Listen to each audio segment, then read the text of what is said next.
Really interesting thing is this researcher, Pettito and Marentette.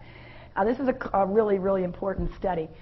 They looked at manual babbling, and what this is they often thought that speech, like babbling, was getting the practice for the vocal cords and practice for the larynx in the production of speech, and that it was unique to a vocal output. But it turns out that it's not to practice vocal output. It's language trying to emerge in whatever way it can.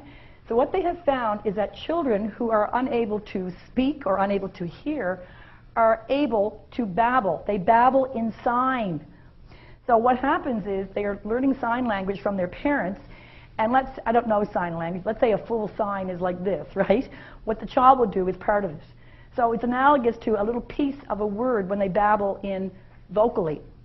So again, showing that language will come out in motor function or come out whatever way it can, and this time they're babbling, learning the segments of sign language. So a child sitting at the table hearing, or not hearing, but watching the other people who are deaf as well signing will pick up and will start producing little fragments of a full speech signal. So it's really, really quite interesting. Again, showing that language production is special. It's not a motor component solely.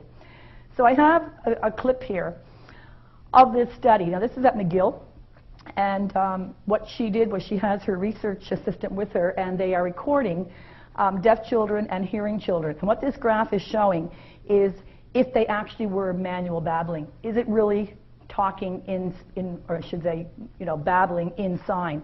Because children make all kinds of gestures, right, with their hands. So they had to sit down in this lab, in this particular thing that she's researching, and code every movement that would be qualified as a gesture of sign and not just a gesture of normal motor behavior.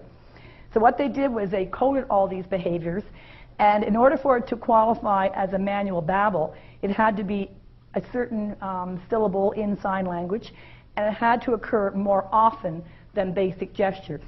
So this 20% cutoff, and if you read down here, the ratio is 20%. So they took the babbling, manual babbling, relative to gestural, just normal, nonchalant gestures.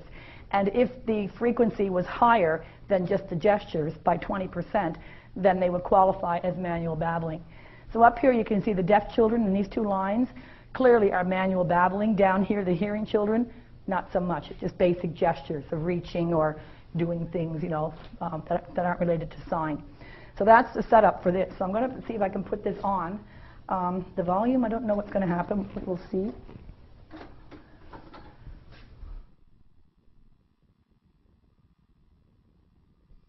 This is what happened. I think that's a very important lesson.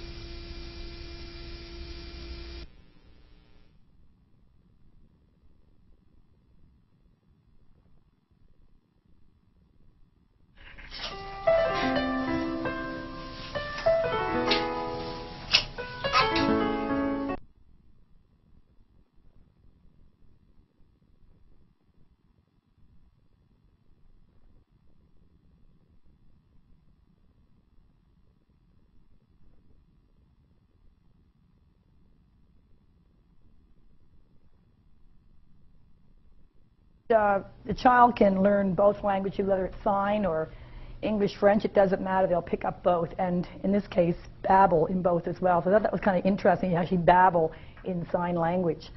So again, that's Pettito and Marentette.